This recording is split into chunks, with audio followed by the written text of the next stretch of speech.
जो परिणाम आए हैं, इस परिणाम के लिए उन सभी अभिभावकों का, उन सभी शिक्षकों का हृदय से अभिनंदन करता हूं और सभी छात्र छात्राओं को अपनी बधाई देते हुए अपनी शुभकामनाएं भी देता हूं। इनमें इन सभी को जो मैंने अभी बताया है, जो 170 छात्र छात्राएं यहां पर मेरिट में पहली 10 मेरिट में आए हैं, उनको हम लोग आज यहां पर एक सर्टिफिकेट दे रहे हैं, एक टैबलेट दे रहे हैं और 1 लाख रुपये नकद उनको उपलब्ध करवाने का कार्य राज्य सरकार कर रही है। और ये इन सब के साथ ही इन मेरिटोरियस छात्रों के नाम पर जिस गांव के, जिस मोहल्ले के होंगे, वहां की सड़क का नामकरण या वहां की सड़क का निर्माण का कार्य सरकार के स्तर पर होगा। यह भी सरकार के द्वारा यहाँ पर किया जाएगा और उन लोगों के इन्हीं के द्वारा उसका शिलान्यास कराया जाना चाहिए स्थानीय विधायक और स्थानीय सांसद के साथ मिलकर। इसी प्रकार से जनपद स्तर पर भी जो आज कार्यक्रम हो रहे हैं, इनमें प्रदेश स्तर में सम्मानित होने वाले जो हमारे जो छात्र छात्राएं हैं, इनमें माध्यमिक शिक्षा में उत्तर प्रदेश माध्यमिक शिक्षा परिषद से जुड़े हुए जो हैं कुल छात्रों की संख्या, जो प्रदेश स्तर में 6 से लेकर 10 तक के छात्र बचे थे जो यहाँ नहीं आ पाए हैं, उनमें से मैंने पहले ही आपके सामने बताया था कि हाई स्कूल में 142 में से 56 छात्र हैं, 86 छात्राएं हैं। इंटरमीडिएट में 363 छात्र छात्राओं में 137 छात्र और 226 छात्राएं हैं। कुल 505 में से 193 छात्र और 312 छात्र छात्राएं हैं, जिन्हें जनपद स्तर पर 1 लाख रुपए नगद, टैबलेट, प्रशस्ति पत्र और मेडल उपलब्ध कराए जा रहे हैं। ऐसे ही जो जनपद स्तर की मेरिट सूची है, जिसमें 689 छात्र हाई स्कूल में हैं, जिनमें 294 छात्र और 395 छात्राएं हाई स्कूल की मेरिट सूची में अपना स्थान बनाने में सफल हुई है। इंटरमीडिएट में 496 में से 227 छात्र और 269 छात्राएं अपना स्थान बनाई है। इन्हें 21,000 रुपये नगद, टैबलेट, प्रशस्ति पत्र और मेडल आज राज्य सरकार प्रदान कर रही है।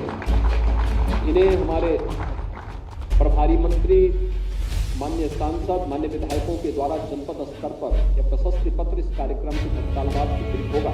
मैं उन्हें सबको हृदय से बधाई देते हुए उनके अभिभावकों को, उनके शिक्षकों का मैं हृदय से अभिनंदन करता हूँ, उनका स्वागत करता हूँ।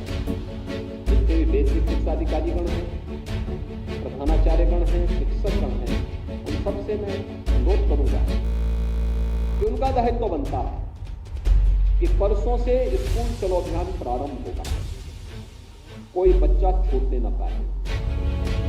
बेसिक शिक्षा परिषद की स्कूल में उसको जरूर एडमिशन कराइए, उसका नामांकन करवाइए और नामांकन करने के बाद प्रयास होना चाहिए कि अगले 15 दिन से 1 महीने के अंदर उसके खाते में फिर डीबीटी के माध्यम से उनके अभिभावकों के खाते में पैसा चला जाए। पैसा जाने के बाद हम अभिभावकों के साथ बैठे और उनसे इस पैसे का उपयोग बच्चे के लिए 2 यूनिफॉर्म, बैग, बुक्स, जूता, मोजा और स्वेटर खरीदने के लिए उन्हें इस बात के लिए चाहिए। जो यूनिफॉर्म निर्धारित है वह यूनिफॉर्म में बनाए, पैसा हम उनके खाते में भेज दें, पैसा उनके पास आ जाए। लगातार सरकार ने इस दिशा में प्रयास प्रारंभ किया, उसके परिणाम आ जाए। बेसिक शिक्षा परिषद ऑपरेशन कायाकल्प, जिसमें जनप्रतिनिधियों की मदद से, प्रशासनिक, पुलिस और शिक्षा विभाग के अधिकारियों की मदद से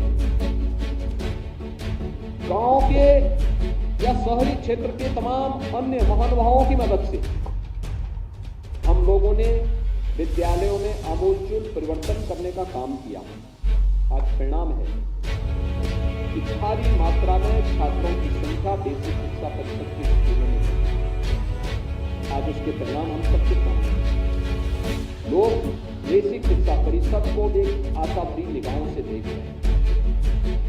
लोगों के मन में लगता है हाँ, शिक्षा की नींव मजबूत होगी, आगे बढ़ रहे हैं। अनेक इनोवेशन को, नवाचार को बेसिक शिक्षा परिषद ने विगत 7 वर्ष में आगे बढ़ाने का काम किया। अन्यथा सत्र के पहले जैसे सरकार स्वयं अंधकार में रहती थी, वैसे शिक्षा को भी उन्होंने अंधकार में धकेलने का काम किया। एक अराजकता की स्थिति, बेसिक हो, माध्यमिक हो, उच्च हो, हर जगह स्थिति उस समय। आपने देखा होगा माध्यमिक शिक्षा में जो बच्चे आए हैं, ये मेरिट से आए हैं। 12 दिन के अंदर सुष्टापूर्ण तरीके से नकल विहीन परीक्षा प्रदेश में संपन्न हुई। अगले 14 दिन के अंदर परिणाम भी आए। ये है कार्य करने का तरीका। ये तो पहले 3 महीने परीक्षा होती थी, 3 महीने परिणाम आने में लगते थे, 3 महीने एडमिशन में लगते थे, शेष 3 महीने पर्व और त्योहारों में व्यतीत हो जाते, साल निकल जाता था। लेकिन अब 1 महीने के अंदर परीक्षा भी होगी तो परिणाम भी होगी। शेष समय बच्चे के पास अपनी तैयारियों के लिए, स्कूल जाने के लिए, कॉलेज जाने के लिए, नए एडमिशन लेने के लिए, सरकार के द्वारा चलाए जा रहे अनेक कार्यक्रमों में सहभागी बनने के लिए। और आज इसकी शुरुआत हो रही है।